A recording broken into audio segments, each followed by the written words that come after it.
The truth about Matthew Perry's final hours exposed. Have you ever wondered what really happened during Matthew Perry's final hours and how things went so wrong for someone who brought so much joy to millions? Behind the laughter and fame, Perry was battling demons that few knew about. Months later, after his tragic death, shocking details have emerged about the people who took advantage of his struggles. But how deep does the dark story go? As more details come to light, one question remains. Could anyone have saved him? Stay tuned as we uncover the disturbing truth behind this tragedy. Matthew Perry, the beloved actor who brought Chandler Bing to life, had a long and well-documented battle with addiction. But one substance in particular caught his attention in recent years: ketamine. His interest was piqued during a stay at a rehab facility in Switzerland where he received daily infusions of the powerful anesthetic, meant to ease pain and help with depression. In his 2022 memoir, Friends, Lovers, and the Big Terrible Things, Perry candidly wrote about the experience, saying, "Has my name written all over it, they might as well have called it Maddie." The drug, known for its dissociative properties, felt to him like a giant exhale. As he described it, the combination of music and ketamine created a surreal experience, one that revolved around the ego and its demise. "I often thought that I was dying during that hour," he revealed. "Oh, I thought this is what happens when you die." Despite the allure, Perry admitted that the aftermath was anything but pleasant, leading him to conclude that ketamine was not for me. Yet, the pull of ketamine proved too strong to resist. He eventually returned to the drug, initially receiving treatments from doctors at clinics. But as his addiction deepened, he began sourcing it illicitly, leading to multiple daily injections at his Los Angeles home. According to authorities, this dangerous routine culminated on October 28th, when, after receiving several shots from his personal assistant, Perry tragically died, face down in his hot tub. The autopsy later revealed that he had succumbed to the acute effects of ketamine, with drowning cited as one of the contributing factors. But the tragedy didn't end there. On Thursday, a shocking development came to light.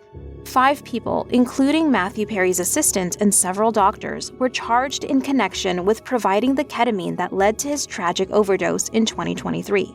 U.S. Attorney Martin Estrada didn't mince words, stating they knew what they were doing was wrong. They knew they were putting Mr. Perry in grave danger, but they did it anyway. In the end, these defendants were more interested in profiting off of Mr. Perry than in caring for his well-being. The investigation, which began back in May, uncovered a vast and disturbing underground network of drug suppliers. This wasn't just a small operation. Police revealed that it was a broad underground criminal network, distributing massive quantities of ketamine. Among the accused is a woman ominously nicknamed the Ketamine Queen, who, along with the others, played a role in getting the drug to Perry and countless others. U.S. Attorney Martin Estrada said bluntly during a news conference, "It's a harsh truth, but each of these individuals played a role in the chain of events that led to Perry's untimely death in October 2023. According to Ann Milgram, the administrator of the U.S. Drug Enforcement Administration, they weren't just careless, they were calculated, cashing in on Perry's battle with addiction. And now the legal consequences of their actions are beginning to unfold. On Thursday, 2 of the key players, Jasveen Sangha, 41, and Dr. Salvador Plasencia, 42, stood before the U.S. District Court in downtown Los Angeles, pleading not guilty. But their reputations precede them. Sangha, known on the streets as the Ketamine Queen, allegedly supplied the fatal doses straight from her stash house in North Hollywood. Ketamine might be prescribed for depression and anxiety, but in this case, it was far from therapeutic. It was a weapon of destruction. Then there's Dr. Plasencia, a man accused of handing out ketamine like candy, not just to Perry, but also to his personal assistant, 59-year-old Kenneth Iwamasa. Authorities claim he did this at least 7 times with no legitimate medical reason, just reckless disregard for Perry's life. This wasn't just a series of unfortunate events. It was a calculated exploitation of a man's struggle, all for a quick buck. But how deep does this twisted connection between Plasencia and Iwamasa really go? Kenneth Iwamasa, who lived with Perry, confessed to a chilling role in the actor's final days, repeatedly injecting him with ketamine, even multiple times on the day he died, as revealed in court documents. The documents revealed a grim timeline.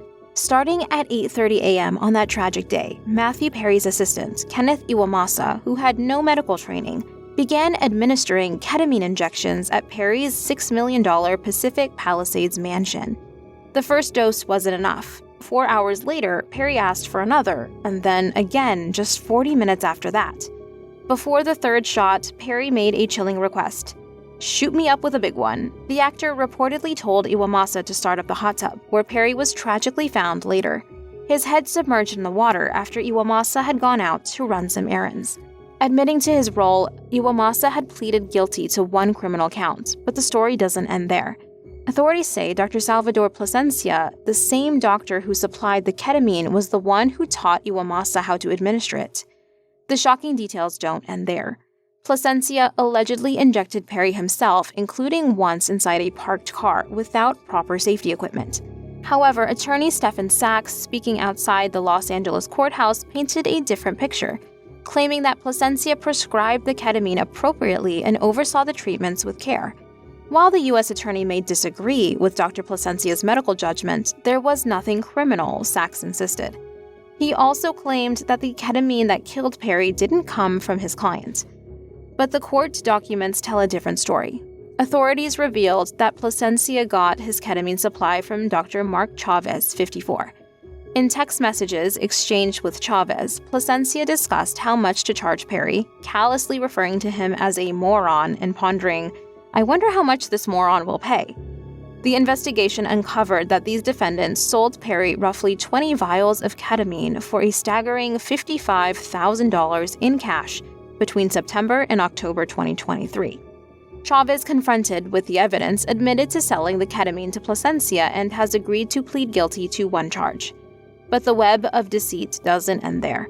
Eric Fleming, 54, another individual ensnared in this dark tale, confessed to obtaining ketamine from Jasveen Sangha, the infamous ketamine queen, and distributing 50 vials to Iwamasa.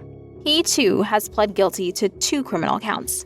Ms. Sangha and Mr. Plasencia faced their first day in Los Angeles court on Thursday, where both pleaded not guilty, according to the U.S. Department of Justice.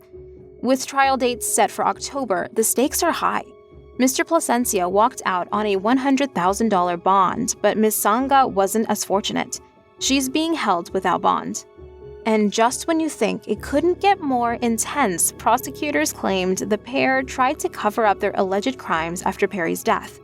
The plot thickens, but what kind of consequences are these individuals really facing if convicted? The stakes couldn't be higher for those involved in the tragic saga. At sentencing, Kenneth Iwamasa could be staring down the barrel of up to 15 years in federal prison, while Eric Fleming faces a daunting 25 years. Dr. Mark Chavez, who supplied the ketamine, might be looking at a sentence of up to 10 years behind bars. However, the potential consequences are even graver for Jasveen Sangha, the so-called ketamine queen.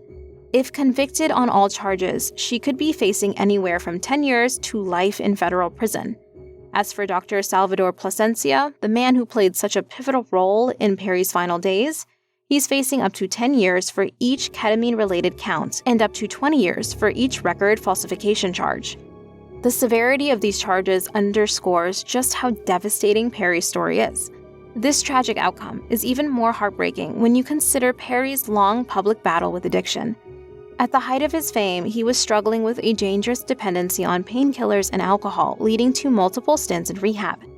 In his memoir, Friends, Lovers, and the Big Terrible Thing, Perry candidly shared how his substance use was so severe that he couldn't remember 3 years of filming Friends due to his drinking and drug use.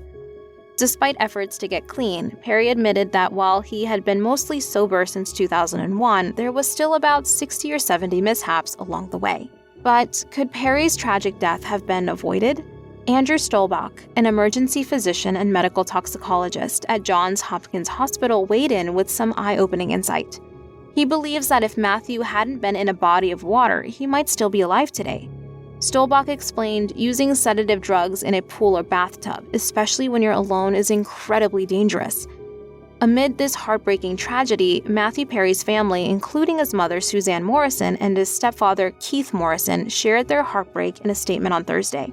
They admitted they're devastated by Matthew's death. but takes some solace in the fact that law enforcement is treating his case with the seriousness it deserves. With emotions running high, they're eager to see justice play out. So after hearing the full story, what do you think? Is it that the path to Matthew's death was inevitable, or would this tragedy have been fully avoided if some people hadn't chosen to be greedy for money? I'm curious, how do you think we can better support those who are struggling? Let's keep this conversation going in the comments below.